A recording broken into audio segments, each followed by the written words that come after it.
We're in front of the Martinez train station. This was built on April 28th of 1876. The first passenger train came through in September of 1877. On that was Leland Stanford.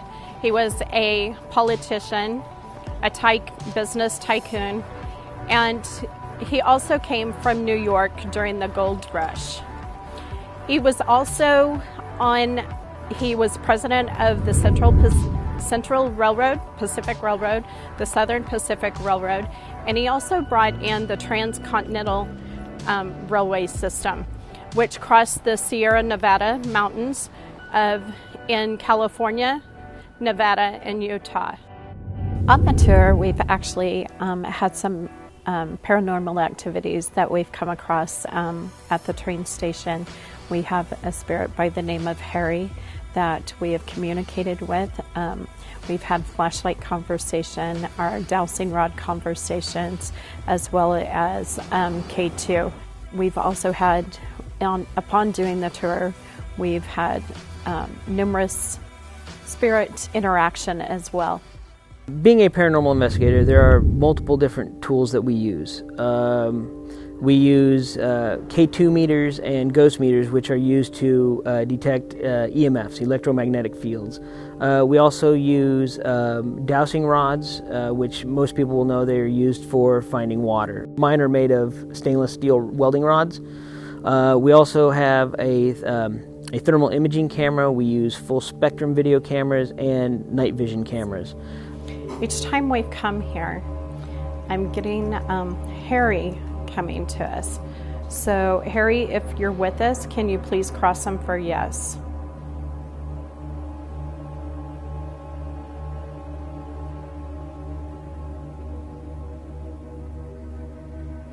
Okay, so Rick has Harry. So Harry, can you take it back to neutral, please?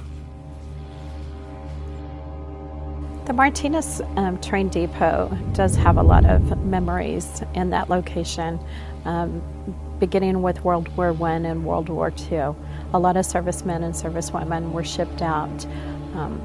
The first passenger train came through in 1877 with an individual by the name of Leland Stanford as well. There's been investigations done in there. We've seen had an interaction with more than one individual. As we continue to investigate that area, we know that we're going to be communicating with more than one individual at that location.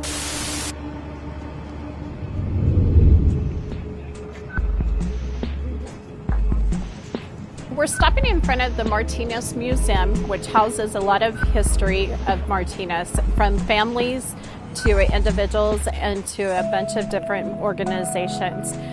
This was built in the 1890s by John S. Moore, and later he passed it down to his daughter and son-in-law, which was James Borland, which later was passed down to Robert Borland, which was his brother. You'll also find that the Martinez Museum houses the old courthouse bell that was made in New York and shipped to Martinez for the Contra Costa courthouse. And so there's so much history. You'll find Sheriffville, you'll find the different sheriff's pictures and history in here, along with canneries, different ships.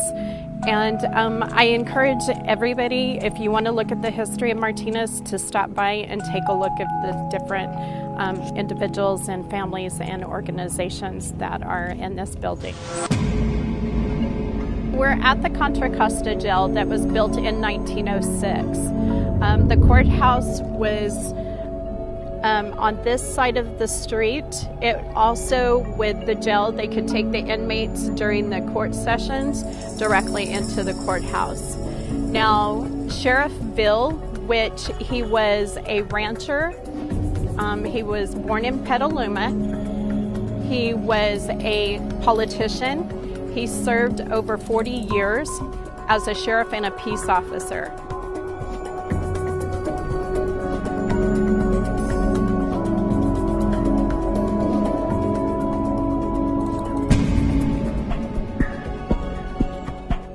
Investigating the train depot and investigating the Contra Costa jail, we have found that there are spirits that it seems that they had made some type of interaction prior to the passing of their life. Once we started doing the tour and started asking questions, it seemed that the same spirit that was at the train depot is actually visiting us at the Contra Costa jail. We're at the clock tower.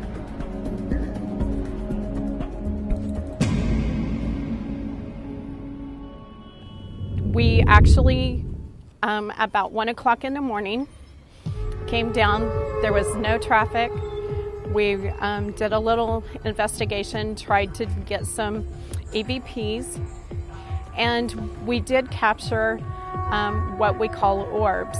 We took a picture of the what used to be where the courthouse stood, which is now the finance building, and in one of the trees we had what we call a designer orb. And in this orb, you could see a design. Anytime you see a design, that is something that is known as spirit activity. My name is Becky, and I met Crystal back in 2008, and it was through a meetup site that I started going to her little CVP meetings. And I went to several of her paranormal meetings to learn about the paranormal. Through that, I became one of her team members and started going to investigations to learn more about that type of investigating. Through that, we actually went to several different sites, and currently now we're doing the Martinez Ghost Walk. Very interesting. Now we're in front of the ranking building. We were contacted by Jody to do an investigation here.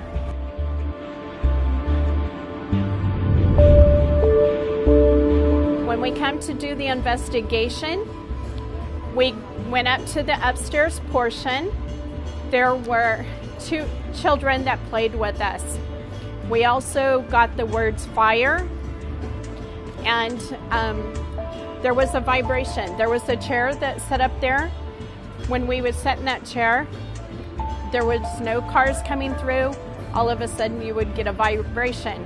That's when the flashlight would come on.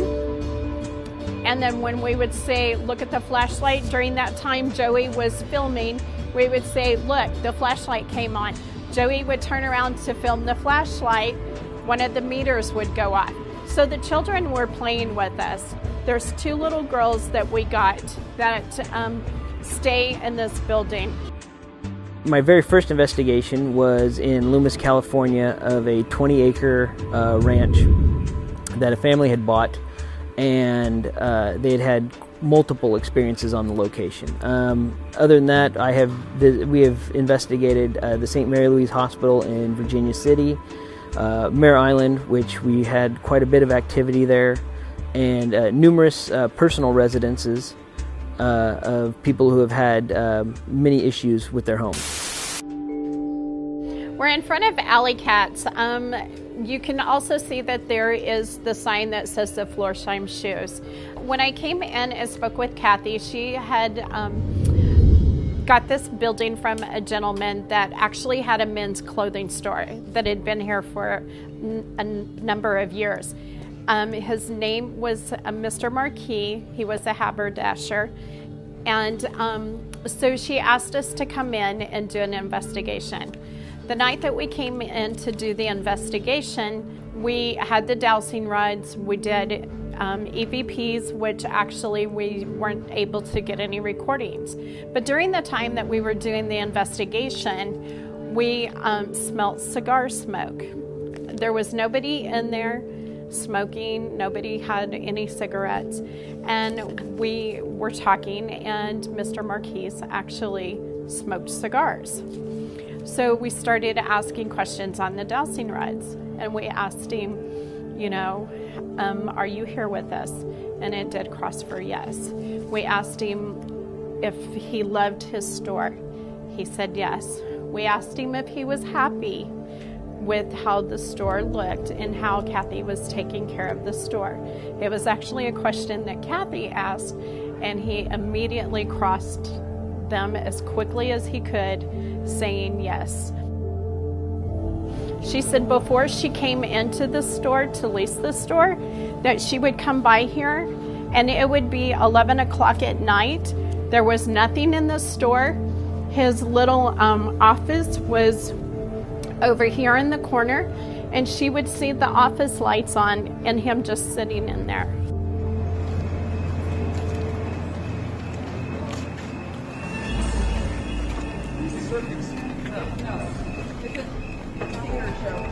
Okay, so what we're going to ask, if there is anyone here with us, can you please cross for yes? Or can you please light up the meter? You got to hold them up a little bit.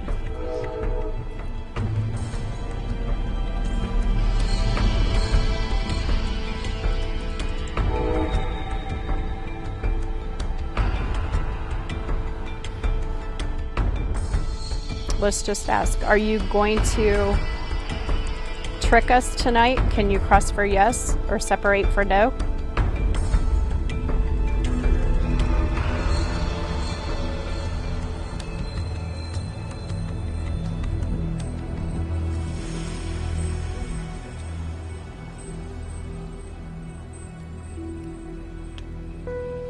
Okay, so that's a definite yes.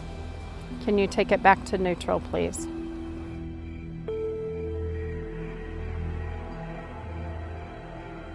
Do you like the attention? Can you cross it for yes? Separate it for no.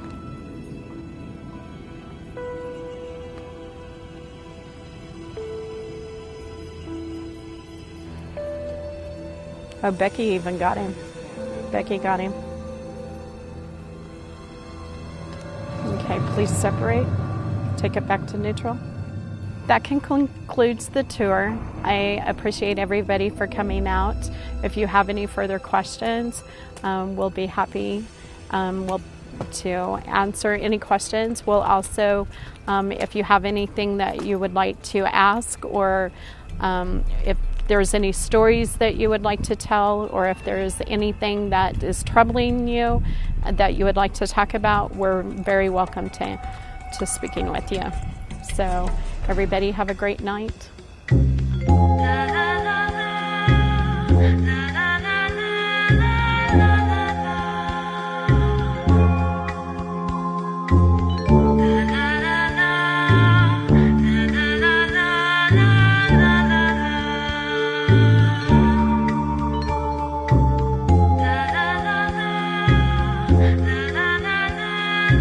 La